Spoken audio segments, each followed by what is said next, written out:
What is going on, FA Nation? My name is Justin Fensterman, along with Jon Impemba, and it's time to talk some basketball here. It's the DFS NBA live stream here, a monster 12-game slate, a plethora of injuries. Jon Impemba, how's everything, man? I don't know if plethora is the right adjective to describe the amount of people that are ruled out for tonight. And you know what? That's what happened. Lou Dort now officially out, Fancy. So kudos to you. You were correct on our little conversation earlier. I thought Dort would probably play tonight. Dort out now as well. Listen, it's a huge slate, so you know there's going to be a long list. But, the list is even longer than I think we expected. Isaiah Roby now considered questionable to play. Oh, he was upgraded. Upgraded to questionable. So, Dort out. Roby maybe in. Damian Lee just ruled out, and I know you got a list of 45 players to read off, so let's just run it through now before we run out of time. So let's do it. Let's do it. Donovan Mitchell's going to be out. Paul George is going to be out. Zach LaVine out. Domantas Sabonis, Kevin Durant, Kawhi Leonard, a lot of star power. Jonas Valanciunas, Victor Oladipo, Miles Turner, Rui Hachimura, Malik Beasley, Reggie Jackson, Danilo Gallinari, Daniel House. Marvin Bagley is still out. Sterling Brown is out. Jeremy Lamb is out. Doug McDermott as well. Goga Bitadze as well from the Pacers. A lot of Pacers out. Alec Burks out. Killian Hayes is also out. Rajon Rondo is out. Credit to James Grande for saying that before he called it. Paul Watson is out. Monte Morris is out. Nick Claxton also out. Andre Iguodala, Juan Toscano Anderson, DJ Augustine, Tony Snell. And there's more. Let's talk about the questionables and the doubtfuls, including... we just got Troy Brown Jr. officially ruled out tonight. He is officially ruled out. Okay. I'm sure there are other players, too, because we've mentioned literally 45% of this league. Now for the questionable players tonight. You got Joel Embiid with a knee, De'Aaron Fox with an ankle, Ben Simmons with an illness, John Wall with a migraine is questionable. John Wall just now upgraded to available. Okay, so the migraine has subsided. Thank you, Tylenol, or whatever he took. Tobias Harris, questionable with the knee. John just mentioned Lou Dort was originally questionable, now officially ruled out. Rashawn Holmes is questionable with the hamstring. Jaren Jackson Jr. may make his debut. He's been dealing with the knee, and now might make his debut, questionable for tonight. Dylan Brooks, his teammate, questionable with a thigh injury. Tyler Hero, questionable with a foot injury. Serge Ibaka, still dealing with that back. He's questionable. Jalen Noel, doubtful with the leg injury. Damian Lee is out. Ersan Ilyasova, questionable with the hammy. Rodney Hood, questionable with the knee. And then Tim Hardaway Jr., who was apparently sick, is now probable for this game. Anything I missed, Jon Impemba, before we go over the DFS NBA playbook at Fantasy? Blake Griffin will play the second night of a back-to-back. Okay, so that's what we have, Blake Griffin active. So without further ado, very quickly, mention a lot of the Pacers are going to be out before we start talking about the high-priced point guards. The Pacers' available players tonight include Malcolm Brogdon, Sumner, LeVert, Holiday, Brissett. You have McConnell's there too, Aaron Holiday, Stanley, Bowen, and Keelan Martin as well. That's all they have tonight, John. Yeah, they only basically have guards. I think the tallest player available on their roster tonight is 6'5". I think that's Keelan Martin. So Rashawn Holmes officially out. Fancy, this is going to be a live stream full of injury updates. Load up your Mo Harkless shares tonight with Holmes being out. He's played a bunch of minutes. So just updating you there. Yeah, how you feeling about Whiteside while we're on the injury? 20, 25 minutes. He's going to run that. He needs the blocks. He had no blocks yesterday. His value is in blocks at that low of minute total. 12 and 7, not going to get it done for you. So if he's not blocking 3 or 4 shots, I'm probably fading at his price. Let's talk about some of the high-priced point guards that we're actually going to be going after tonight, because Russell Westbrook is a high-priced guy, but he's going up against the Warriors backcourt, which is a very easy matchup. On the other side, same with Steph Curry. You got to be excited for that. But then you can either pay $10K plus, John, or, as I just mentioned, with the Pacers, and who's in my starting 5, fantasyalarm.com, Malcolm Brogdon going up against the hapless Thunder. Come on, man. It's 7,500, 77 on DK. That's where I'm looking, at least for one of my guards. No, Brogdon's a lock and load play. 100%, no arguments. Matchup against Thunder. Everybody's out. Even more people are out. It's going to be completely through him. 1,000% the way we're going to go. Spending up, Westbrook, it's Steph Curry. I think you pick either or. and you run one guy up there, and then you run the mid-tier with Brogdon and move on. Who do you like from that mid-tier if there's a guard that's maybe in that 5,000 area, even in the 6,000s that you like? Because, again, a lot of that shine is going to be on Brogdon tonight. Well, I mean, that's really a decision, right? Like, do you want to spend down? We have someone like Corey Joseph, that is, when he's been in the starting lineup, he's played really well. No Killian Hayes, no Dennis Smith Jr. He's going to start. Dallas hasn't been the greatest matchups for point guards, so that's something to look out here. Fensty, more breaking news. Kevin Porter Jr. out tonight. Health protocols. We'll see if there's anything more coming down the well here for the Rockets, but he's out. I guess Avery Bradley is like available guard for them because we know Sterling Brown's not in. Maybe some Mason Jones potentially. I'm going to see some floor time tonight. DJ Augustine's out, so I'm not really sure who else they have to play in their backcourt. Don't deny Jayshawn Tate. He can play at shooting guard. He can. Yeah, Jayshawn Tate's definitely going to see an increase in minutes. So no Kevin Porter Jr. tonight. But yeah, Corey Joseph's fine. If in fact De'Aaron Fox does not play tonight, something we won't know because it's a 10 p.m. game. Lately, DeLon Wright's been outstanding off the bench. Played over 30 minutes last night. Fox had a little bit of an ankle injury. It was the back-to-back. Walton said he wanted to limit him. So yeah, Joseph, Dylan Wright, both of those guys are fine if you want to go in that direction there. I don't really need to think we need to go too much more than that, though. Like, those are your value guys. We love spending up, and you're just locking in Brogdon. Clarkson, maybe, if it is Houston.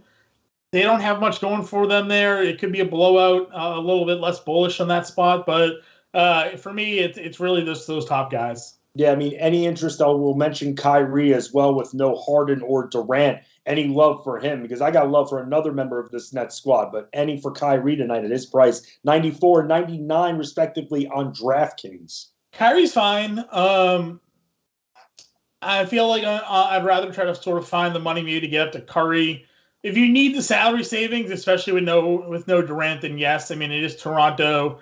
Toronto's getting their guys back tonight, so like there's some possible interest on the flip side of that matchup, though Kyle Lowry didn't make the playbook. The last time Kyle Lowry played, it was a 40 minutes. So like he was on the floor. They're just resting him, right? It's not like a real injury. So Irving's fine.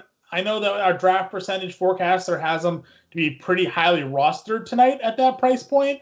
So if you want to go there, I won't really blink. But for me, it's more so that mid-tier. And, Steph has been out of his mind. DraftKings, I'm playing Steph because of that 3-point bonus. On FanDuel, I'll give my run at Westbrook.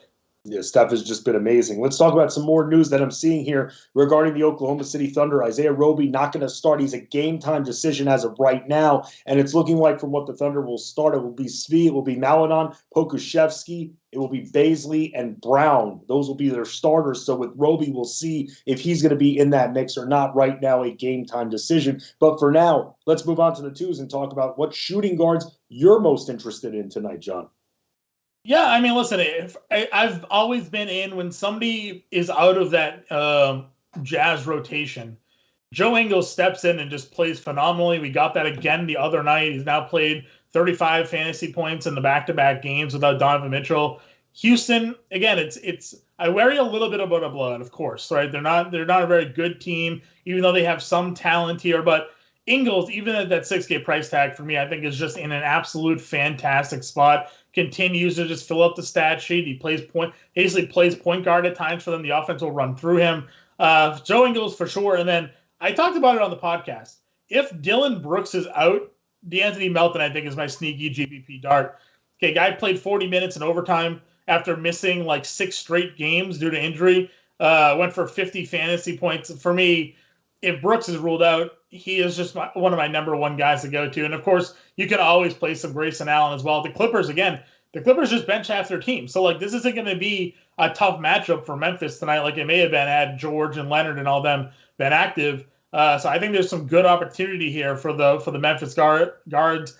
I need Brooks to be out for Melton, but Grayson Allen's always in play. Yeah, I was just about to say, you play Grayson Allen. 3 of his last 4 games scoring in the 20s. Yeah. I mean, he's been shooting very well for the most part from the field. Right. So he's just been incredible. And he's also helped you out by grabbing some boards and also 3 multi-steal games in his last 4. And the flip side of that matchup too, Fence, both Luke Kennard and Terrence Mann are shooting guards. Kennard's under $4,000. Terrence Mann's 44 and 45. So like both of those guys are probably even starting tonight. Like we mentioned already, no Reggie Jackson, no Rajon Rondo, no Patrick Beverly. They have Yogi Ferrell, who they signed to I think a 10-day, and Terrence Mann. I think Mann may start at point guard tonight. So Mann against Memphis is in a really good spot tonight as well. Yeah, a lot of value here, especially with this match of Memphis and the Clippers. So that is going to be huge for your value sector. Let's move on to the threes before there are another 5 players ruled out, John. Because when it comes to the threes tonight, I am looking, because again, I'm going back to that Nets squad here, and I put him in the starting 5 too. And I know that at times when people think of Joe Harris, they think it could be a scoring dependent, but he's been helping out with the steals as well, grabbing a couple of cheap boards too, but he's been getting the shots, man, and the minutes. He's going to be playing 30 plus. He's going to be taking 15 shots in this game. Get you a couple steals as well, yeah. 18 to 20 points. I love him tonight. His price tag on FanDuel is criminal tonight at $4,600. Yeah, how can you pass that up? Too cheap. And honestly, you can say the same thing about Bruce Brown, who had a double-double the other night with no Durant. And Landry Shaman's playing 30-plus minutes. So, like, all of the Nets, again, are going to be in play, those value options for them. But, yeah, Joe Harris, $6K on DraftKings, you could probably find a different spot to go to. But on FanDuel, where you're stuck playing 2 small forwards, limited roster flexibility here, give me some Joe Harris for sure. And Anthony Edwards as well as a small forward on FanDuel, $6,900 there. Going up against Sacramento, had a good game the other night. We don't know what D'Angelo Russell is going to be like on a back-to-back. He's just coming back from injury. They did raise his minutes ceiling floor to 30. Ceiling to 30. He only played 24 or so minutes last night. He's going to play more tonight. He's going to be limited again. So I think Anthony Edwards running it back against Sacramento. Yeah, I mean, the price points are very similar. So Anthony Edwards is in a good spot tonight. James Grande right in the playbook. By the way, for the most part, like me, some Alexei Pokusevski as well, especially with Lou Dort out. So I like him and what he could do. He could play multiple positions too. So there's a lot of value. O'Shea Brissett, right? Is that what his name is? Yeah. He's going to be starting. What do you have? 13 and 6 last game? Yeah, he could very well start tonight. Yeah, so, and play 25 to 30 minutes. 31 and $3,800. So, I mean, again, another value play. It's stars and scrubs tonight, guys. It's a 12-game slate, right? And there is just a ton of min-price plays to help you fit Steph, Westbrook, Jokic, like all those guys. You can fit 2 of them tonight with the amount of min-price value that's on the board. And let's talk about maybe spending up a little bit because, look, I know with the Raptors, they've been very hard to trust here, but how doesn't Pascal Siakam dominate this matchup, man? I mean, I agree with you, and he's been playing center at times this year for them as well. So getting that full rotation back for Toronto is going to be interesting. Not in this playbook. I do like Fred VanVleet tonight as well. He's $7,500, I think it is, over $7,400 on FanDuel tonight. Like that's a pretty cheap price for a guy in VanVleet who can give you 50. It is a little bit of an unknown because they've all missed so much time, but no, you're right. Siakam is in a really good place tonight if you want to be spending up. But again, I don't think we really need to spend up. Darius Bazley's right there at the 6K range. I think he's just in a phenomenal situation to play. Kevin Love's been playing 30 minutes. He's another guy in that 6K range. Uncle Jeff Green, like with all the guys that are ruled out, he played over 30 minutes the other night. Like he's under $5,000. Xavier Tillman, another guy, around $5,000 tonight, started at center. Davis Bertans, who's a grande find tonight. No, Rui Hachimura had a really great game the other night. Gets Golden State. So, like, all of these guys are so cheap tonight. I don't think you need to spend up at power forward. I don't think it has to be done. No, I mean, who are you prioritizing? You just mentioned, like, 6 guys here. Yeah, Darius Bazley to me. Bazley has to be. Yeah, Bazley for sure. This is, like, an absolute crush spot for him, which also puts that, like, sort of, like, devil's shoulder being like he's going to bust, right? Like, it's just like, he's going to end up letting you down. But I'm not trying to put that voodoo on anybody here. I'm in on Bazley tonight. 6K, that's fine. I'll take that risk at 6K. If it was 7,500, 8K, then I'm thinking about it a little bit more. But everybody has taken down the Pacers front court, and that's with Turner and Sabonis. Right. Like I said, they don't have anybody taller than like 6'5". So Bazley should do whatever he wants tonight against this Pacers team. No reason why Bazley should fail in this matchup. Foul trouble. Maybe that's the only thing that takes him out. Let's talk. I mean, is there any other for the big men? I mean, what are you going to be doing for centers here, because here's something, and I know we kind of went back and forth, some of us on the NBA team, you, me, James Grande, and here's the thing. I know that he's somewhat expensive, but Clint Capela has beaten the Knicks pretty badly. 2 double-doubles, 15 and 18 game.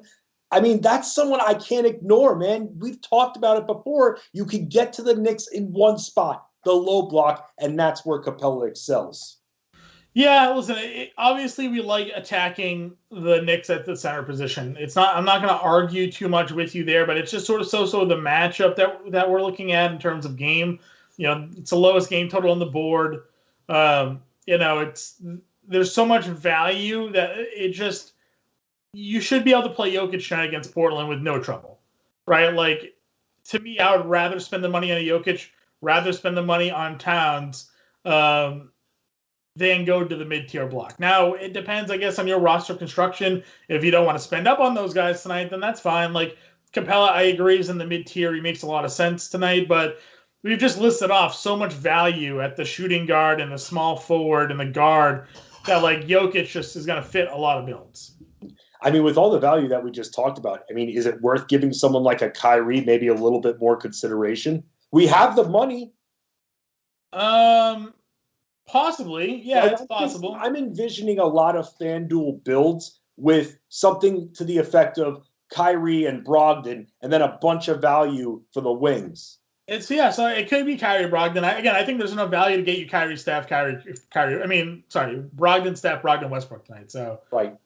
I think that could be a direction that ends up being, put out there. So, What other centers, do you like tonight? Because we were talking about Whiteside before, no Rashawn Holmes. So, again, you have to understand it's a minutes thing with him. They're not going to give him over 25. That's just not what they're going to do. Anyone for value here that you like? Zubac's, I guess. Right. With everybody out, he's going to play over 30 minutes. So I think that's the direction that people are going to look to save some money tonight. But other than that, it's not really, it's not really huge. No, it's not. James has Nerlens Noel in there. Decent. He's gotten it done. He's done just enough, but very hard for me to want to put that trust into him. So, look, at the end of the day, you've got so much value in the middle. You can pay up on the ends for point guard and center. And that's why, we talked about a bunch of forwards, a bunch of threes that are going to get run. There are going to be more players ruled out, by the way. We went over a zillion questionable tag players, John. If anything, we talked about, let's go back to our injuries for a few minutes here, because we still have guys. You mentioned DeLon Wright was getting more minutes here. At this point, we can't put any kind of trust into Halliburton, right, if Fox doesn't play? If Fox is out, I trust him. I do. I would be willing to take a GPP dart on him. However, if Fox is ruled in, no. He's unfortunately, for whatever reason, fallen out of the rotation here a little bit. But just losing a guy like Fox is going to bump him. The minutes have to go somewhere else. It's not going to all go to DeLon right here. So I would trust Halliburton more. Being able to run the backup guard. He could even start potentially if they want to keep Wright off the bench in a role that he is comfortable playing. So, Halliburton's fine if Fox is out, but it's not something that is, a priority for me, given all the other value. Like there's just better value tonight, in my opinion. Do you like any of the value on the Sixers potentially with their 3 big guys? Questionable. Well, people are going to have to be out. And it's not really the value that I'm looking at. It's more so like if Simmons and Harris are out again, Joel Embiid becomes a top play. He went for almost 60 fantasy points the other night with everybody ruled out. So, Embiid has a near 50% usage. I think it was like 46% usage rate with Simmons and Harris off the floor. So, if Simmons and Harris are out tonight, then Joel Embiid becomes in a conversation as a top play. And he can save you a little bit of money if you're not in on Jokic tonight for one reason or another. You need $1,000. Embiid could fit those lines and still give you that elite production. I'm literally running through the stats of the rest of the Sixers, and being that the matchups against Phoenix, you really can't take advantage, even if those guys. Like Danny Green has been playing well lately. If those guys are out, he gives you the steal upside. If the shot drops, you get 12 to 15 points, 5 or 6 rebounds. John. Yeah, 5 or 6 rebounds. Last 5? Yep. Yep. So he can give you that. And then he's always a threat to give you like 2 blocks and 4 steals, right? And on FanDuel, that's 18 points just in blocks and steals. So he gets you there like he has been doing lately. So Danny Green for me a little bit, but it is a tough matchup. Now, we didn't talk about any of the Suns. They're not in the playbook. But James and I talked about it the other day when the Suns were in their matchup against Milwaukee. When Phoenix is in a competitive game, it brings sort of the best out of Chris Paul and Devin Booker, and we got 50 fantasy points out of both of those players. The problem is they've been in so many blowouts that it's hard to, rely to use them in your lineups because the games are really competitive. If Simmons is active tonight with Embiid, like I think this could be a competitive game between Phoenix and the 76ers tonight, Philadelphia. And therefore, I think Chris Paul is quite appealing, and Devin Booker could be appealing as well. Now, James thinks that Devin Booker could be covered by Ben Simmons. I sort of agree with that here a little bit. Simmons tends to cover the best player, which would give Paul just a fantastic matchup potentially against a Seth Curry. And we just saw Steph Curry torch his younger brother the other day. So, Yeah, I mean, look, sometimes you can take advantage of the value, sometimes you can't. But again, there are contingencies here. We have to see some of these Sixers guys out, or rather in order to put more trust into the higher-priced Suns guards. That's really what it comes down to with this Sixers-Suns game. As we've said, kind of our motto is, for the most part, we don't really attack Phoenix, and for good reasons. You can give John the follow on Twitter at JImpemba777. Give me a follow at Fantasy Sports. Stay in the news. 12 games. More injuries are coming down the pipeline. Get in the chats, get the lineup set, get ready to win, and make sure you're constantly checking that lineup as well, because it is a crazy battle that we're in once again with injuries. But hey, as a team, we're always going to dominate because there isn't any other option. We're all going to win.